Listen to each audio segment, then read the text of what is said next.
The holding pens stank of despair and unwashed bodies.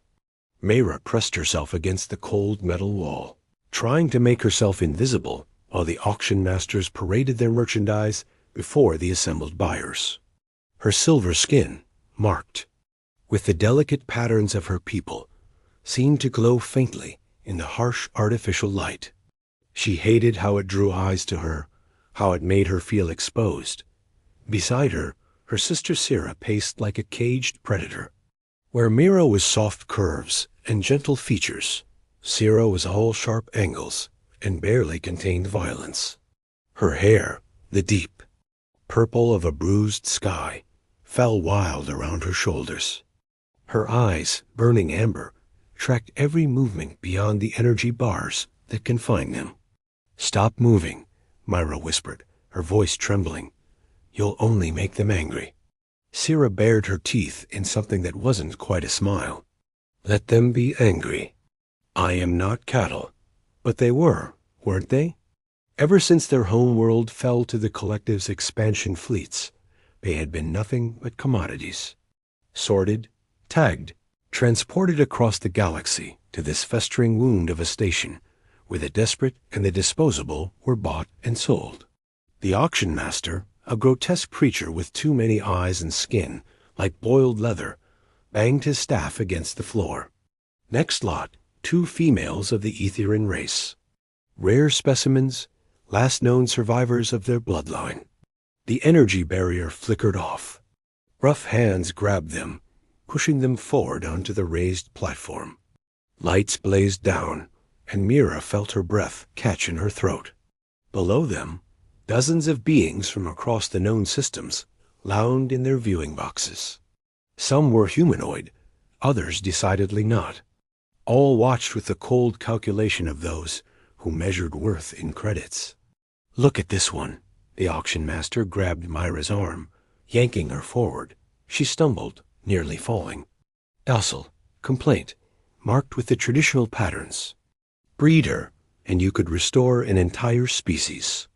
Myra felt bile rise in her throat. Sarah snarled, lunging forward, but the guards shocked her with their prods. She fell to one knee, shaking with rage and pain. And this one, the auction master, continued, circling Sira like she was a particularly interesting insect. Feral, but that spirit could be broken. Or use her in the fighting bits. Aetherian females have enhanced reflexes, bone density twice that of humans. Start the bidding at 50,000 credits. The auction master announced. Silence greeted his words. Mayra felt her heart sink even further. She had seen this before, in the smaller auctions on their journey here. That particular quality of silence that said they had already been judged and found wanting. A Corellian merchant, his scales glittering with embedded jewels, spoke up. Too soft, that one. She'd die in a standard work rotation. And the other would kill her owner before the first week ended, added a voice from the shadows. Laughter rippled through the crowd. The auction master's many eyes narrowed. "Gentle beings, consider the opportunity. These are the last of their kind. The genetic material alone is worthless if the stock is defective," interrupted a harsh mechanical voice. "One too weak, one too violent. Neither has value." Myra felt something break inside her. She had known, of course.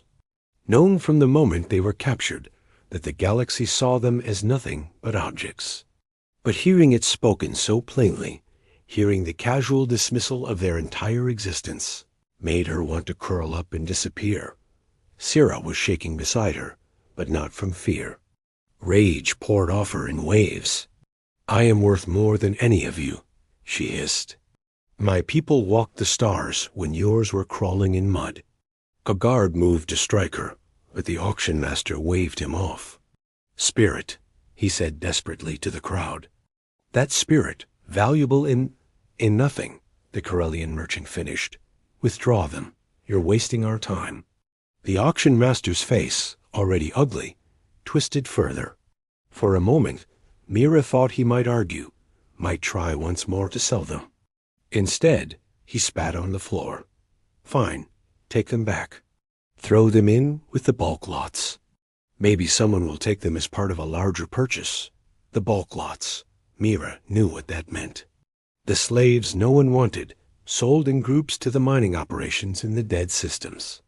Places where life expectancy was measured in months, where beings worked until their bodies gave out, and were then recycled as organic matter. Guards moved forward to drag them away. Sira struggled, but a shock prod to her ribs folded her over. Mira caught her sister, supporting her weight as they were pulled toward the exit. Then a voice cut through the murmurs of the crowd. "Wait!" Everyone turned. A human stepped forward from the back of the auction hall, and Mira felt her breath catch for a different reason. He was tall for his species, with dark hair that fell across his forehead and eyes the color of Earth's oceans before the pollution took them.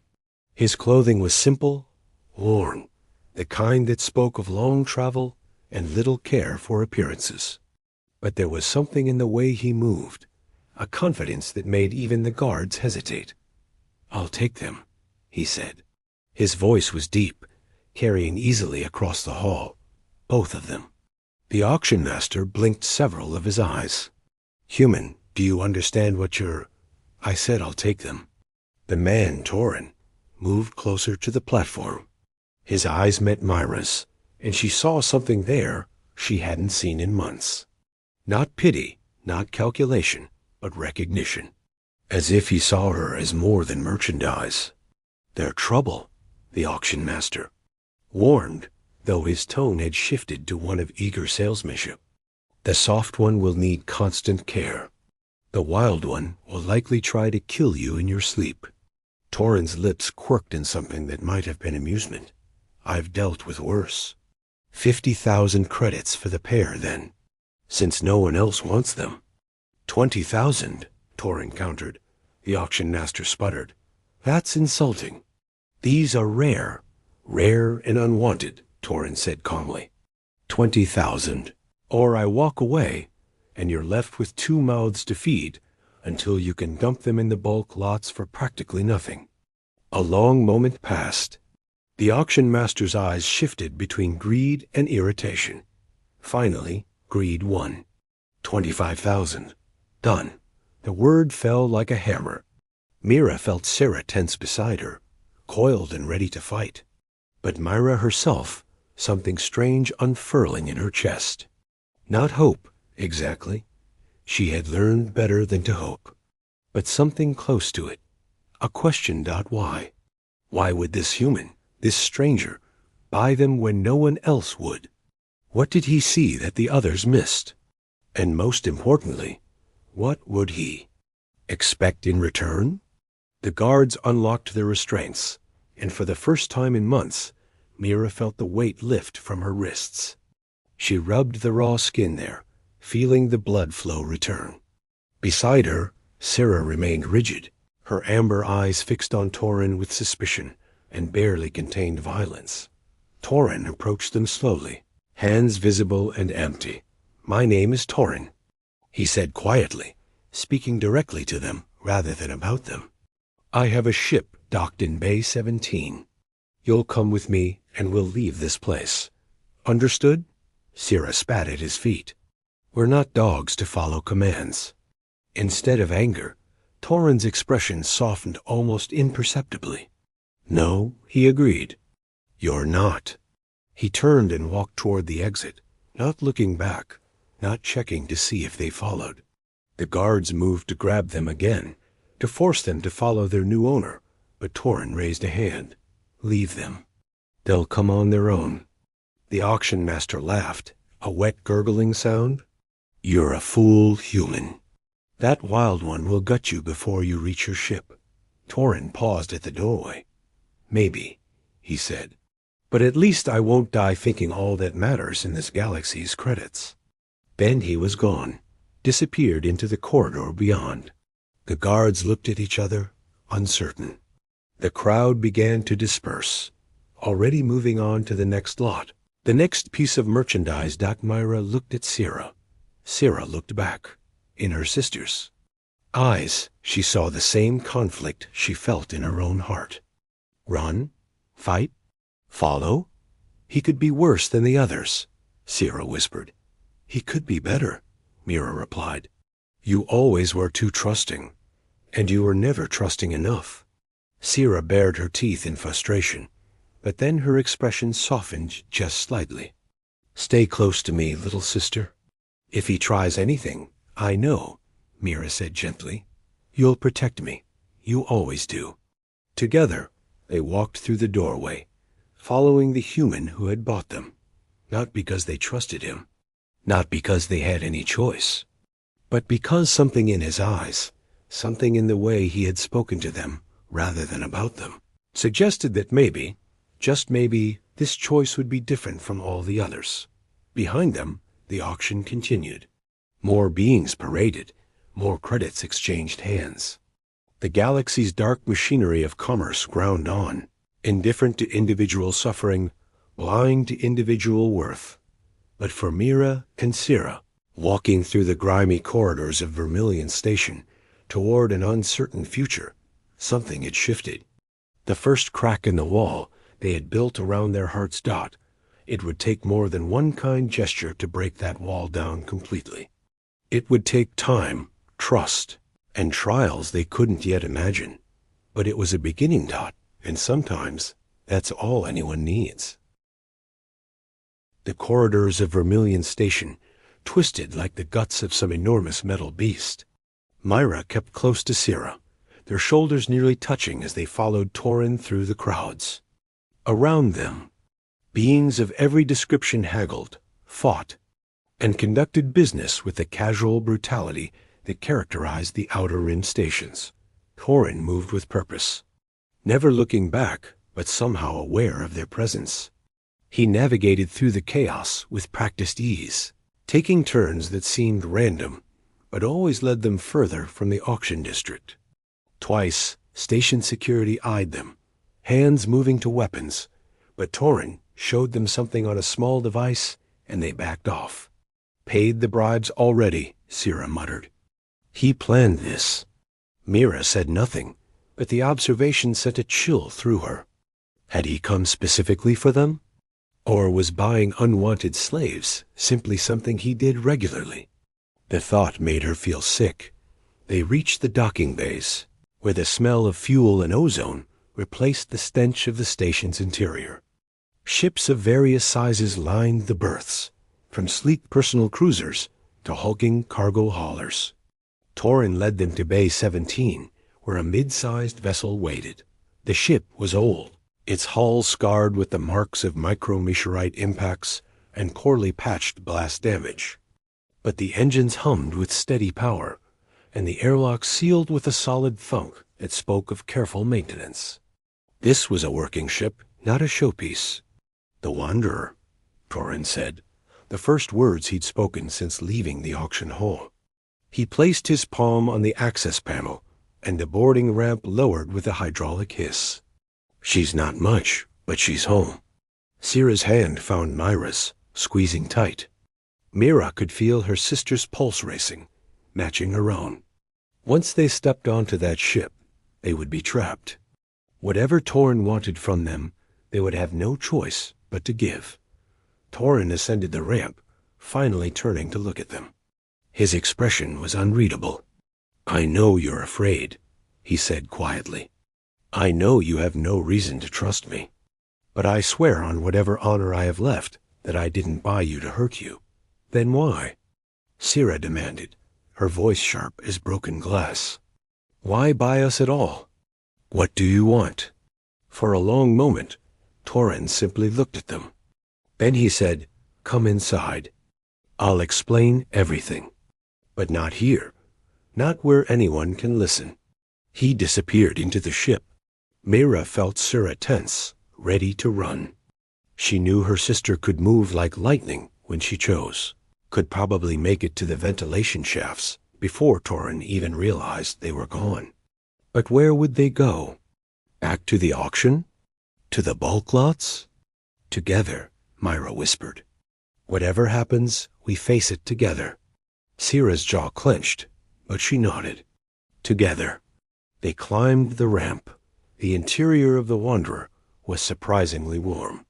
The walls were lined with storage compartments and displays showing various ship systems. Everything was neat, organized, cared for. Not what Mira expected from someone who frequented slave auctions. Torin was in the cockpit, his fingers dancing across controls. The ship shuddered as the docking clamps released. Through the viewport, Mira watched Vermilion Station begin to recede. "There's a cabin through that door," Torin said without turning. "2 bunks, a refresher. The door locks from the inside. Use it." Sira's eyes narrowed.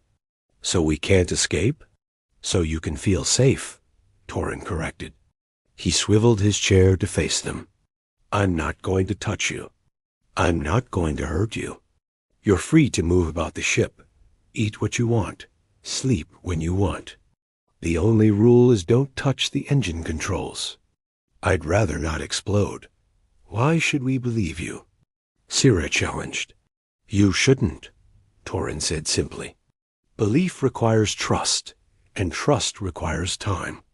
I'm just asking you to give me that time." Myra found her voice, soft but steady.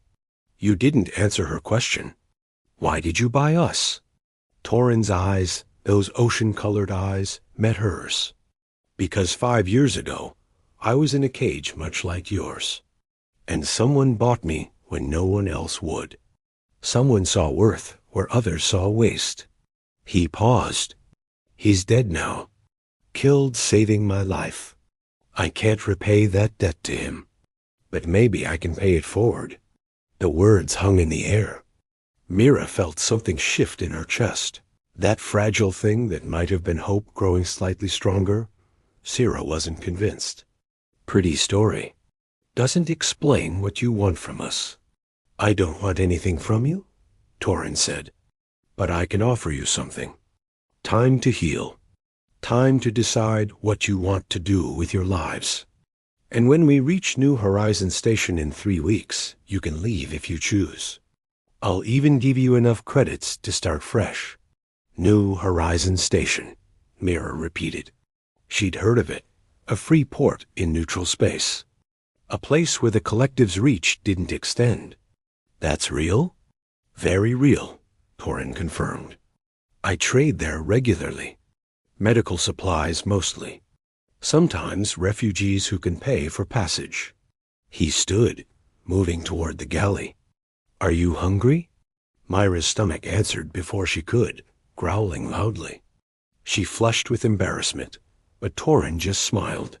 "I'll take that as a yes." He pulled out packages from a cooling unit, arranging them on a small table. Real food, not the nutrient paste they'd been fed in the holding pens.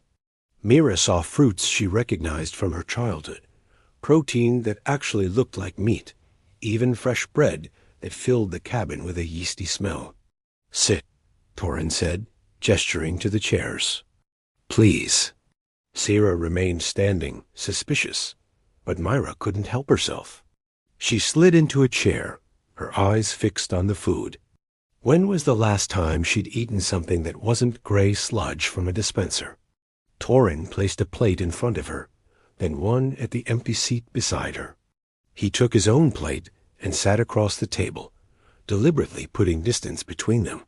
He began to eat, not watching them, giving them privacy. Mira picked up a piece of fruit, the skin smooth and cool against her fingers. She bit into it, and the flavor exploded across her tongue. Sweet, tart, alive.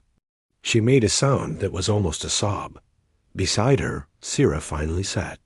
She took food with quick, jerky movements, like an animal expecting it to be snatched away. But when she tasted it, her expression softened almost imperceptibly. They ate in silence. Torin finished first, standing to clean his plate. "I'm going to check our course," he said. "Take your time. There's more if you're still hungry." After he left, Sira leaned close to Mira. "This could be a trick," she whispered. "Make us comfortable. Make us trust him. Then what?" Myra asked gently. "Sira, he already owns us. If he wanted to hurt us, why go through all this? I don't know, Sierra admitted, frustration evident in her voice. But there's always something. Always. Myra couldn't argue with that. Their entire lives had taught them that kindness always came with a price. Yet looking at the food, at the locked door Torin had promised them, at the vast emptiness of space beyond the viewport, she wanted to believe that maybe, just this once, kindness could be real. Let's use that cabin, she suggested. Lock the door. Get some real sleep. Then we can figure out what to do. Sierra nodded slowly. They gathered what remained of the food, not willing to waste it, and found the cabin Torin had mentioned. It was small but clean, with 2 bunks that had actual mattresses and blankets that looked soft. A refresher unit stood in the corner, promising hot water. Myra tested the door lock. It engaged with a solid click. For the first time in months, they had privacy. Safety, however, illusory. I'll take first watch, Sierra said, settling onto the lower bunk with her back to the wall. Her eyes were already on the door, tracking every sound from beyond. Myra climbed onto the upper bunk, sinking into the mattress with a sigh. Wake me in a few hours. We'll switch. But exhaustion took her almost immediately, pulling her down into a darkness that, for once, wasn't filled with nightmares. She woke to the sound of voices. Soft but urgent. Myra blinked in confusion, trying to orient herself. The cabin was dim, lit only by the faint glow of the ship's emergency lighting. How long had she slept? The voices came from beyond the door. Torin and someone else. No, not someone else. Just Torin, but he was talking to himself. His voice tight with something that sounded like pain. Myra slipped down from the bunk. Sierra was asleep on the lower bed, her body finally relaxed. Myra hesitated, then quietly unlocked the door. The corridor was empty, but light spilled from the cockpit. She moved toward it, her bare feet silent on the metal floor. Torin sat in the pilot's chair, his head in his hands. I know, he was saying. I know it doesn't change anything. I know it doesn't bring you back. But I had to try. I had to try to be the person you thought I could be. Myra realized he was talking to a photo on the console. A holographic image of a man, older, with kind eyes and gray hair. The man who had saved him, she guessed. The man who had died. They don't trust me, Torin continued. Can't blame them.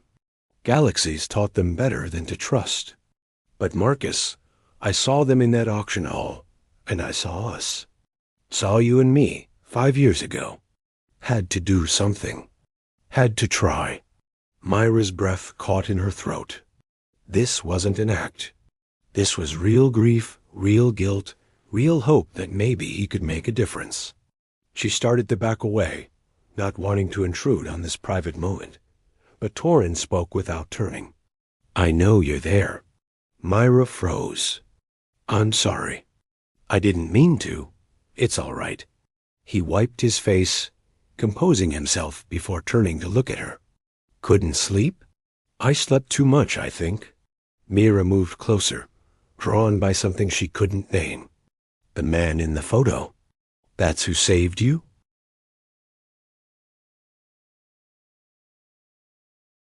Marcus Chun bought me off a prison barge when I was just a kid. Taught me everything. How to fly, how to fight, how to live with honor in a galaxy that rewards cruelty. Torin's voice was soft, sad. Pirates killed him 2 years ago. He put himself between me and their guns. Last thing he said was live well. I'm sorry, Myra said, and meant it. Torin looked at her for a long moment. Your people, the Aetherians. I read about them. Before your world fell, you were healers, weren't you? Teachers and philosophers.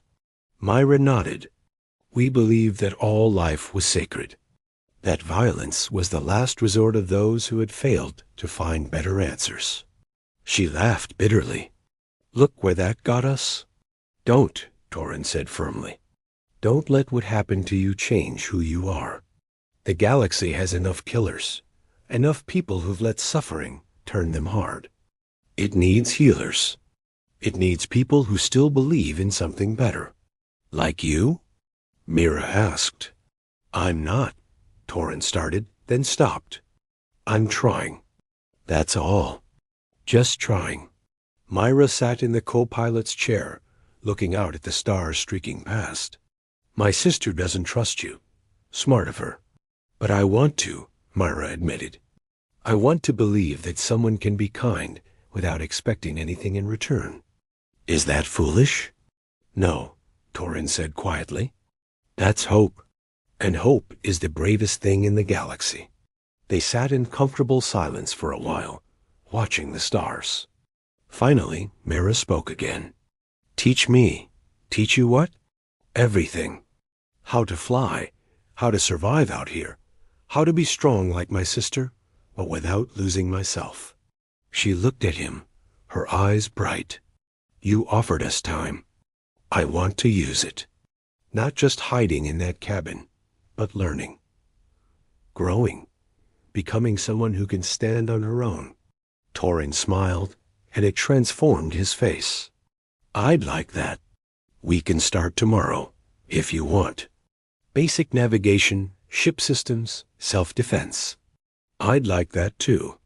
Behind them, neither noticed Sira standing in the corridor, listening. She heard the genuine warmth in Torrin's voice, saw the way her sister's shoulders had relaxed. And despite every instinct screaming at her to remain suspicious, to stay guarded, she felt the first crack in her own walls. Maybe, just maybe, they had found something rare in this brutal galaxy. They had found someone who saw them not as property, but as people, and that was worth protecting.